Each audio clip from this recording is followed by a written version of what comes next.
చూడండి 2 కిలోల ఎల్లిపాయలు అయితే తీసుకున్నా. అల్లం ఎల్లిగడ్డ దగ్గర పడ్డది. అందుకని ఎట్లా పండుగ వస్తుంది కదా, మరి అల్లం ఎల్లిగడ్డ ఒలుసుకొని మనం ఫ్రెష్గా కూరలలో వేసుకుంటే అసలే బోనాల పండుగ మనకు. అల్లం ఎల్లిగడ్డ ఎంత ఫ్రెష్గా వేస్తే అంత కమ్మడి స్మెల్.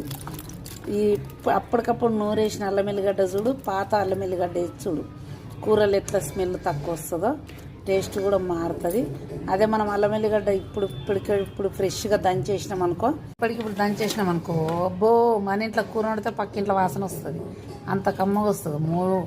తినాలి అన్నట్టుంటుంది. చూడండి మీరు కూడా ఫ్రెష్ అల్లం ఎల్లిగడ్డ వేసుకోండి. ఎందుకంటే బోనాల పండుగ అంటేనే ఇక అంత గుమగుమలు ఆడడమే. ఇక పండుగ వచ్చిందంటే చూడు, పొద్దున్న నుంచి ఒలుస్తున్నా అయితేలే పోతలే. ఇట్లా నీళ్ళల్లో నానబెట్టేసి కొన్ని ఒలుస్తున్నా. కాకపోతే నాకు నీట్గా ఇట్లా ఉండాలి. అల్లు ఎల్లిపాయలు కూడా ఫ్రెష్గా ఎంత బాగా కనబడుతుంది చూసిరా ఇట్లా. కానీ టైం పడుతుంది, కానీ అల్లం ఎల్లిగడ్డ మాత్రం సూపర్గా అవుతుంది ఫ్రెండ్స్, మంచిగా ఉంటుంది ఫ్రెష్గా. అదే నువ్వు ఇప్పుడు మొత్తం నలిసి చెరుగుతాం చూడు, మొత్తం ఈ ఎల్లిపాయల రసం అంతా పోతుంది.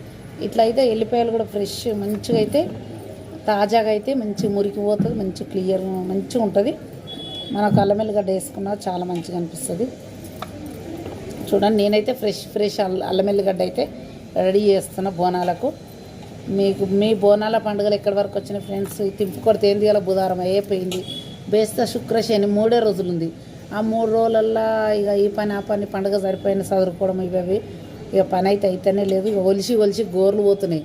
నిన్నంతా మురుకులు చేసినా ఇట్లా ఒత్తి ఇవన్నీ నొప్పులు పెట్టినాయి. అబ్బా ఈ చేతులన్నీ నొప్పులు పెట్టినాయి. మళ్ళీ ఇవాళ ఇవి తీస్తుంటే ఇవన్నీ గోర్లన్నీ నొప్పులు పెడుతున్నాయి. ఎంత నొప్పులైనా కూడా భరించాలి, పండుగ చేయాల్సిందే, పండుగ జరుపుకోవాల్సిందే. మీ పనులు ఎక్కడి వరకు వచ్చినాయి ఫ్రెండ్స్? మా అయితే ఇక్కడ వరకు వచ్చినాయి. ఇక ఇవాళకి అయితే ఇక్కడ వరకు వచ్చినాయి ఫ్రెండ్స్. బాయ్. మరి ఛాయ్ కూడా తాగిన, ఇప్పుడు సాయంత్రం ఛాయ్ కూడా తాగిన. బాయ్.